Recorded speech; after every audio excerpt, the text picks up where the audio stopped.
This is the Earth engine. And the person who designed it all, this is Dennis Danzik. Normally, it is very easy for me to spot a villain in every story. But I found it so hard to believe that this guy is knowingly lying to everyone.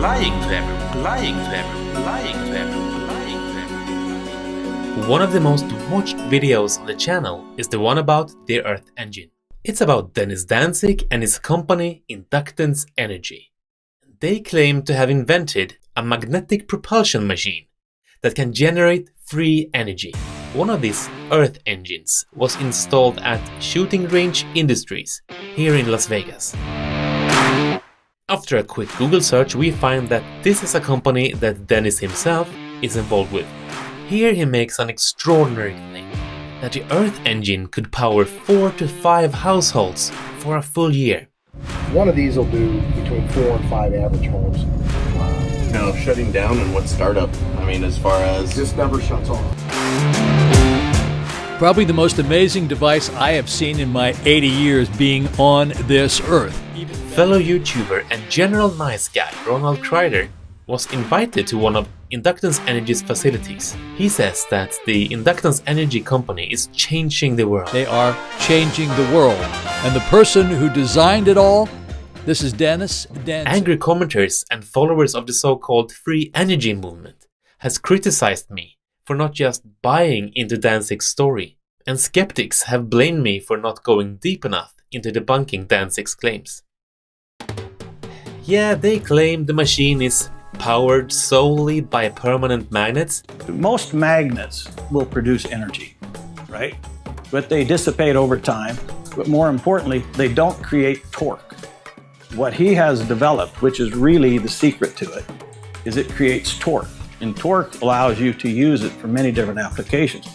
You could conceivably use it for the engine of a car. And I could have mentioned that magnets doesn't contain energy.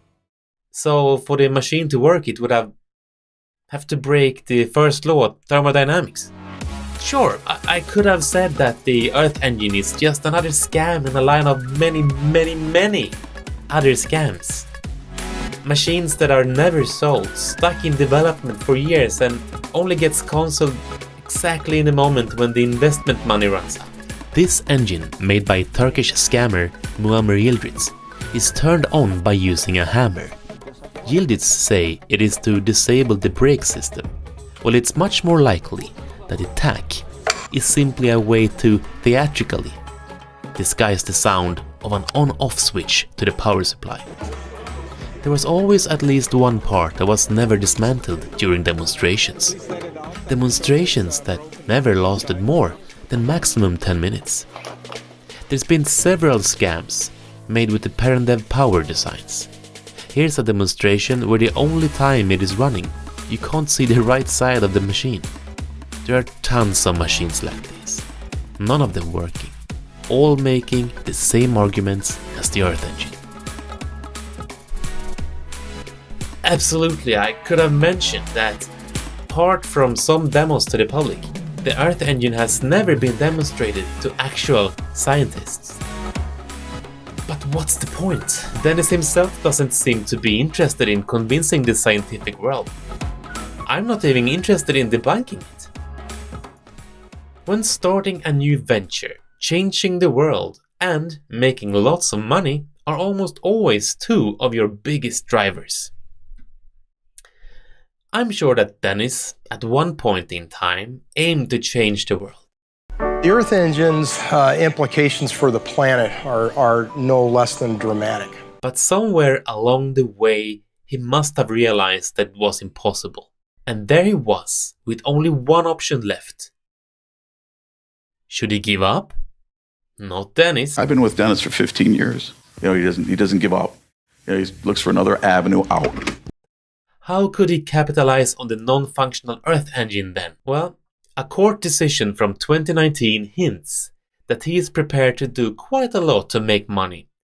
He has an active warrant for his immediate arrest in New York, as he is accused of stealing millions of tax dollars, which was tied to a business deal back when Danzik was the CEO of RDX Technologies.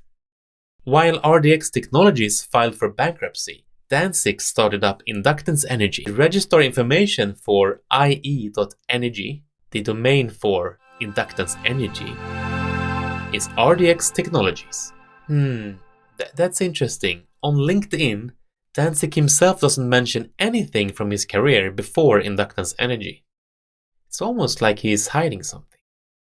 There's a ton of information about Dennis Danzik and his colleagues on sites like CaseMine and CaseText.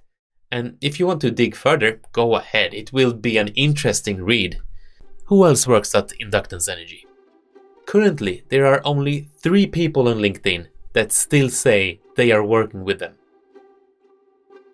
As I was researching the employees, all of a sudden, they all disappeared from the Zoom info website. It only took a few minutes before all employees had been removed, including Dennis himself. The only one still registered with the company was his daughter, and she is not my aim here, and I won't talk about her any further. By the way, does this sound like a company that is changing the world? Most of the board members can now be found at a company called Quantum Energy. Quantum Energy must have started as a joke, as their first name, and I'm not making this up, was Boomers Cultural Development Incorporated. They had mutual friends, so they took Inductance Energy under their wings in 2018. They made a big press release and everything. Officially, Dennis Danzik is in charge of the company information and investor relations. Quantum Energy's domain name is registered and owned by Danzik himself. Their website is just terrible. It seems as if they intended to build a web shop to sell different types of magnets, but just like in the 1990s, it's under construction. I'm almost surprised they didn't add the classic under construction GIF. Yes, it's pronounced GIF with a G. Deal with it. By the way, I wonder what Danzik's own website looks like.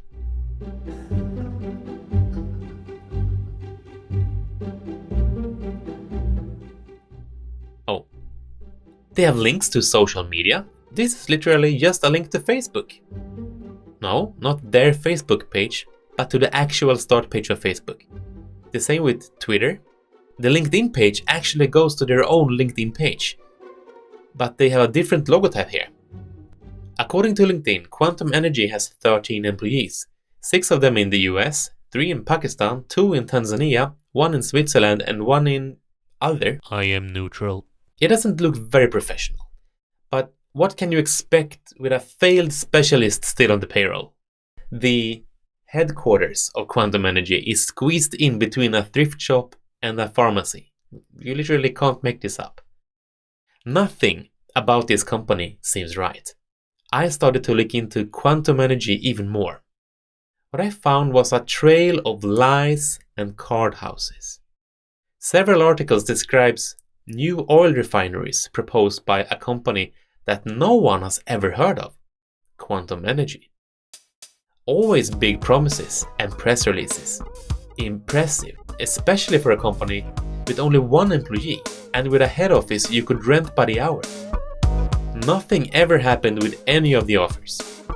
Quantum never even attempted to do anything other than to write press releases. And it's where I find an article titled, "If it's too good to be true, then it probably is. The Quantum Energy Tale," that the pieces of the puzzle comes together.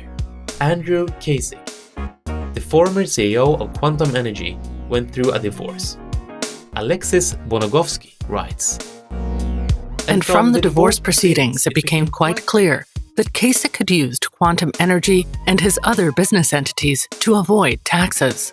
In the court documents, it was revealed that Kasich starts a business, tries to find investors, and then uses the company and a private non-profit foundation for his own personal piggy bank, while actively trying to avoid taxes and creditors. Inductance Energy has been a part of Quantum Energy since 2018, and it's quite clear that the same shady business model is being used here. Instead of coming up with big oil refineries, they are selling the dream of free energy and magnet propulsion. The Earth engine's implications for the planet are no less than dramatic. big promises and unfulfilled expectations. From our last video about the Earth engine, I found this comment. This is funny. Danzik is a total grifter. He comes up with ideas that sounds amazing and gets investors to finance his lifestyle and just bleeds the company dry. I fell for one when I first started investing. RDX Technologies. I like to search his name every few years to see who is scamming these days, as he always seems to get away with it. And the scam continues. With the investment money presumably gone from Inductance Energy, their new plan is to promise factories and jobs to small towns in exchange for bonds. Inductance Energy wants to manufacture wiring harness, flywheel components, and other electrical generating equipment in Riverton, using a $10 million industrial revenue bond issued through the city. And what is an industrial revenue bond? It's a unique type of revenue bond organized by a state or local government. The bond issue is sponsored by a government entity, but the proceeds are directed to a private for-profit business. That sounds great! Oh lord, here's another one. Governor Gordon. Wait, Gordon? I wonder if he and Danzik would actually be a good team. Danzik owns 2 Batman cars, one from 1966 and one from 1989. I am Dennis Danzik. I'm Batman. Give me the money. Anyway, Governor Gordon signs a private activity bond to allow Innovative Energy Company to establish in Byron. Innovative Energy Company. Seriously, isn't anyone doing research anymore? How are Danzik and Quantum Energy allowed to continue scamming everyone year after year? This is a scam. This is a sham. Dennis Danzik. He is a brick. This is a con that he will keep on. Andrew Kasich is also a brick. This is a scam. This is a sham. Dennis Danzik is also a brick. But before we leave, a quick note about Ronald Crider, the YouTuber that was invited to Inductance Energy and vouched for them. He seems like a very nice and honest man. You should go to his channel and subscribe. He does COVID number updates, reports about the weather. He's one of those guys who has a very pleasant radio voice. Give me a like.